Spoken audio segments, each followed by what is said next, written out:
Good morning साथीहरू। ज्वानो मरौटीको झोल बनाऊ है त। सुत्केरीमा खाएको त धेरैलाई याद होला ज्वानाको झोल। ज्वानाको झोल पनि विभिन्न तरिकाले बनाइन्छ। मैले त्यसलाई अघिल्लो भिडियोमै राखेकी थिएँ मसलाहरू। त्यो मसलालाई मैले पिसेँ। अदुवा, काँचो बेसार, जीरा, खुर्सानी, जाइफल, मरिच, टिमुर, लसुन सबैको यो पेस्ट। अब यसलाई 1 चम्चा घिउमा मेथी र ज्वानो चाहिँ फुराउँछु।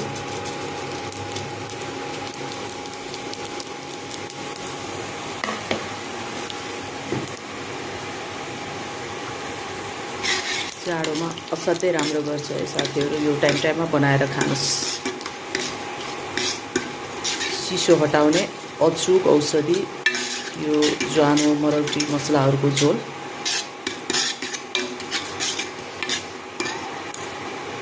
कालो भएपछि यसमा मसलाको पेस्ट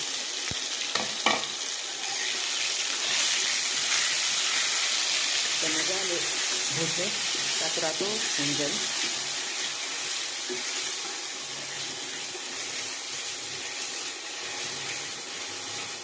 मलाई चाहिँ असाध्यै मनपर्छ। सुत्केरीमा पनि मैले निकै खाएको हो यो। कसैलाई ज्वानोले गर्दा मन पर्दैन।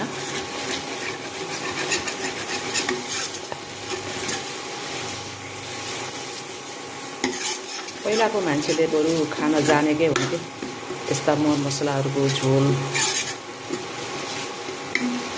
हामीले पनि यसलाई निरन्तरता दिनुपर्छ स्वास्थ्यका लागि। मैले त जाडो लागेपछि टाइममा बनाएर खान्छु।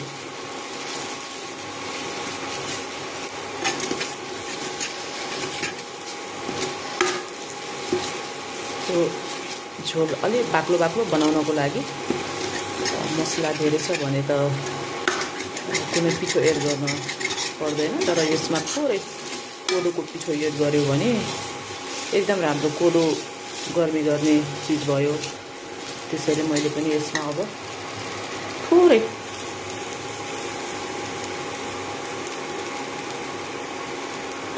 कोदोको पिठो राखेर यसलाई पनि भुट्छु। त्यसो हो भने यो बाक्लो झोल बन्छ।